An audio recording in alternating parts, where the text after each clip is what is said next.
Тағы бір таң атты. Бүгінде қордаланып қалған біраз шаруаларды атқару керек. Отағасы асығыс, асығатын жөні бар.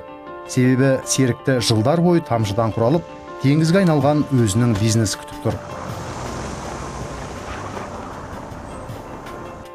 Серік Толықбаев Өскемен құс фабрикасы акционерлік қоғамының бас директоры.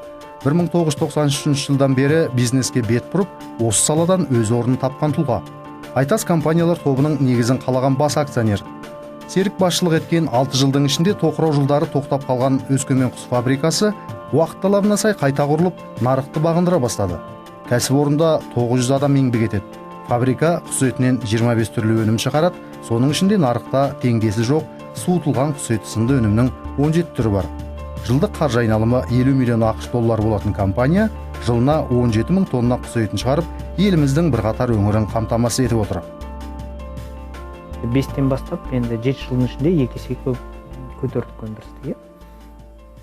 Ең алдыменен біз енді жаңағы шетелдік компаниядан сатып алдық қой. Ең алдыменен оларға мен рахмет айтқым келеді. Талай нәрсені әсіресе мына не жағынан, финансы жағынан дұрыс құрылған болатын. Енді олар сол жағын дұрыс деді. Ал инфраструктура жағына келсе, о жағына енді өте нашар алдым. Бәрі ескірген, бәрі тозған.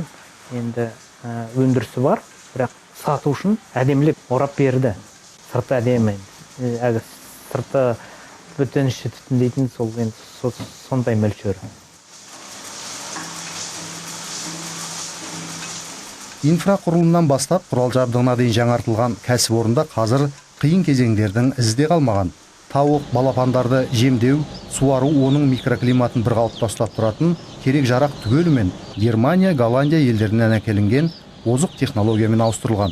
Осындай күйге жеткізу үшін талай маңдай тер төгіліп, үлкен қаражат жұмсалды.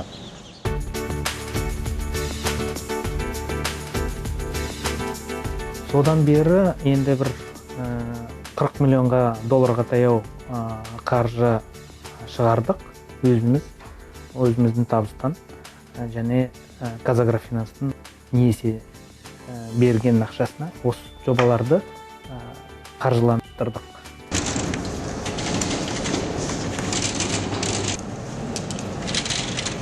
Кәсіпорынның қуаты дәл қазіргі уақытта елдегі 4 аймақтың сұранысын қамтамасыз етуге жетеді. Фабрика бройлер балапанын инкубатордағы жұмыртқадан бастап, сою мерзіміне дейін 40 күн жемдеп өсіреді. Өнімнің 50%-дан астамы суытылған күйінде, қалғаны тоңазытылған түрде шығарылады. Осылайша фабриканың жұмысы күннен күнге жалғасуда. Переработка мяса это и есть, по сути, там нету глубины, да, такой эстетической, там, человеческой и так далее, да? Серік Толықбаевтың кабинеті өзгеше, қабырғасы жоқ, есігі сән үшін болмаса оған кіріп шығып жатқан адам жоқ. Міне бас директордың осы бөлмесінде әріптестер өзін еркін сезінеді. Бүгінде жұмыстағы кезекті бір мәселе осылайша бейресми жағдайда көтеріңкі көңіл күймен талқыланып жатыр. Мұндай ерекше дизайнның астарында үлкен мағына бар. Бизнесің жемісті болу үшін қарамағындағылардың жағдайын жаса. Бас директордың ұстанымы осындай. Ең алдымен адамдар, ең алдымен жұмыскерлер, жұмысшылар. Солардың біз өзіміздің специалистермен, өзіміздің жұмыскерлермен істессек, сонда алға басамыз. Сонда біз ешкімнен қорғанбаймыз, бәсекеден қайтпаймыз, қорғанбаймыз. Мен ойлаймын, сол адамдарға көбірек қаржы жұмсаған дұрыс деп. Ол солардың біліміне, солардың көзқарасының кеңеюіне көбірек ақша салса, сол жерде мүмкіндіктер сол жерде жатыр деп. Жалақысына деген секілді.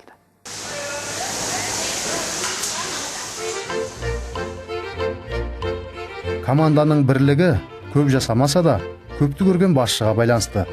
Ал Серік бизнестегі бұралаң жолдың талайын көрген кәсіпкер. Бірақ Алматыдағы ауыл шаруашылық институтын бітірген Серік кәсіпкер болам деп мүлде ойламапты. Әкесі ауырып, ауылға қайтпағанда кім білсін, осы күні ғалым болып кетер ме еді? Бизнестің көлемі енді аудан бойынша енді қалай тұрмыссаң енді оған қызықты жасайтындай қылып келмейді оған. Содан кейін Өскеменге келіп, жаңағы сауда саттықпен осы жерде айланыса бастадым. Жанагы өз қалтамда 3000-дай бар болатын. Әке шешемді әкелуге мүмкіндігі болды. Жана 2,5 мыңға осы жерден пәтер сатып алдым да әке шешемді көшіріп алып келдім өзімен бірге. Содан кейін енді бір $500, $1000 бар болатын. Үйдегі мал саттық айтып кеттік. Соны сауда саттыққа салдым. Ең сол мен жерде бастап істегенім темекіні әкелдім. Неден? Алматыдан Өскеменге. Ең бірінші әкелгенде сол бір 10 шақты коробка әкелдім автобуспен. Содан кейін мен істеп жүрген бір компания ішінде істеп жүрген балалар, менімен бірге оқыған балалар болады, жолдастар. Солар сеніп, өздерінің бастықтарын айтып, бұл жігітке сенуге болады деп. Содан ақырын үлкен көлемде әкелдім, қалпына келді бизнес. Бір жылдан кейін едәуір бір 20-25 адамда істеді сол кезде.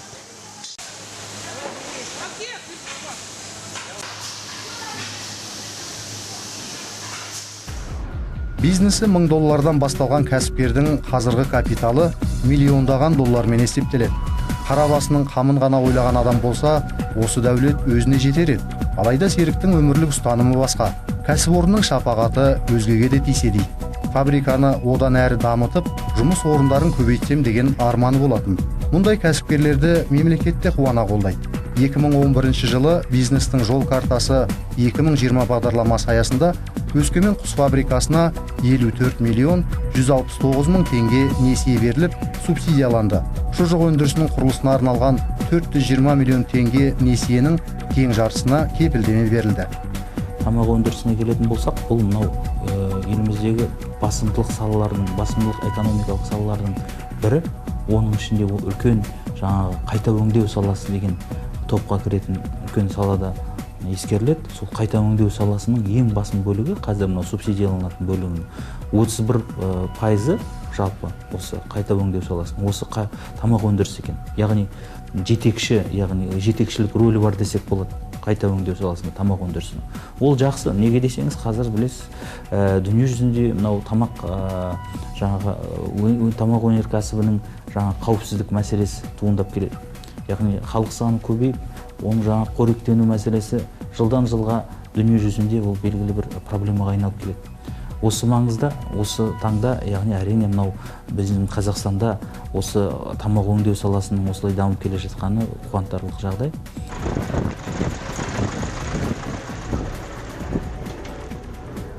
Былтырдан бері бизнес 2020 деген бар жоба. Соның ішінде мүмкіндіктер бар болатығын үкіметпен бірге инфраструктураны жөндеу. Соны біз қолдандық. Үкімет арқылы қазір фабриканың өзі жылу өндіреді, су өндіреді және канализацияны аламыз. Қасымыздағы молодежный деген ауылдан. Үкіметпен бірге біздің облыстық әкімшілікпен, біздің министрлікпен бірге бизнес 2020 мен 1 миллиард 700 миллионға қаржыландырып, үкімет бізге жасап беріп жатыр.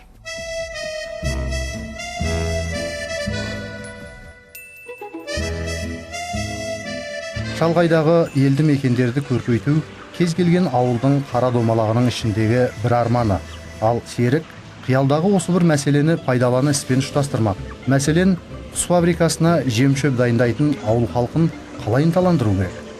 Мүмкіндік болса, Шыманайқыда Верхуба мен Исекесовкада коттедждер салайық деп отырмыз. Өзіміздің жұмысшыларға, ішіне мысалы камин бар, ішінде мысалы жақсы машиналар беріп, содан кейін өзіміздің жұмысшыларға әдейі домалақ неден брустан, содан кейін сол ауылдарға мысалы амбулаториядар сасақ. Сол амбулаторияның дәрігеріне тура сондай үй сап берсек. Содан кейін енді ол жерде кім қалада қалғысы келеді, мысалы қасында ғой алыс емес, амбулаториясы бар болса, мысалы мектебі бар болса, балабақшасы бар болса, мен ойлаймын сол ең мүмкіндіктер сөз жерде жатыр. Ауыл шаруашылығын көтеруге болады, бірақ адам керек. Адам тоқтату үшін, адамды апару үшін ең алдымен әлеуметтік жағдайын жөндеп беру керек. Компания өзін өзі жем-шөппен қамту мәселесінде жолға қойған. Кәсіпорын бірнеше ондаған гектар жер алып, тауық жемінің шикізаты болатын ауыл шаруашылығы дақылдарының біраз түрін биыл егіп көрді. Компания директоры бұл жуық арада пайда табатын бизнес емес, бұл құс фабрикасы үшін жем-шөп қорын жасау қажеттілігі дейді. Осы бағытқа 7 миллион доллар жұмсалмақ.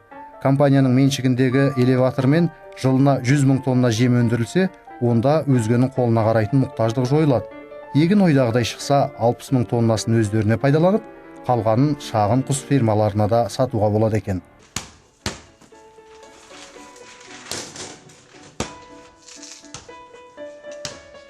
Цифрлар, ақпараттар, жобалар, жиындар әбден болдыртқанда бой жазып қан таратып алу өте қажет. Бұл да бизнестегі бір тәсіл. Мен ойлаймын, әр адамның өмірінде әр нәрсенің өзінің орны бар. Жұмыстың орны бар, жанұяның орны бар. Содан кейін жолдастардың бір бөлек өзінің орны бар. Енді соның ішінде ерекше бір үлкен орын әрине жанұя. Ал одан кейін негізі маған келгенде, мысалы, менде уақытына қарағанда 60%-ын жұмыста шығармын, 70%. Сондықтан қалған 30-40%-ды өте бір ерекшедей бағалайсың. Өйткені 60-70%-ін кетіп қалса, қалған 30-40-ы ерекше бір дәмді көрінеді, ерекше тәтті көрінеді. Сен қазір құлып қаласың ғой. Тәтті болатындай жөні бар. 40-тан асқанда қуанышқа бөлеген батыр бар үйде. Бұл шаңырақтың бас директоры сол. Ол көрген жоқ. Игіліктің ертегеші жоқ. Отау құрғанына көп болмаған кейіпкеріміздің сүйікті жары 4 жастағы ерке қызы бар. Адами құндылықты бірінші кезекке қоятын әке, бала тәрбиесінде де сол ұстанымынан ауытқымайды.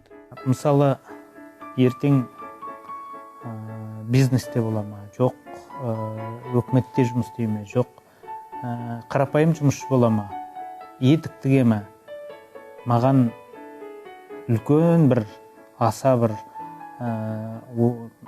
уайым келмейді, мысалы, сол жағынан. Ең үлкен уайым үлкен адам болсын деп. Сырттай емес, іштей. Сырттай ол келет кетеді. Дүние ғой, сыртта көрінетін, елге көрінетін, ол бай кедей деген, оның бәрі сырттай көрінетін нәрсе. Ал ең үлкен мәселе, мен ойымша, іштей толық, іштей үлкен адам болса екен деген ойым бар. Соны мүмкіндігінше енді күтем.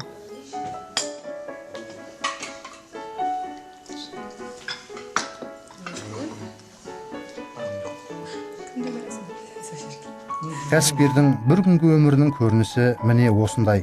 Ал ертең Алла бұйыртса тағы да таң атады.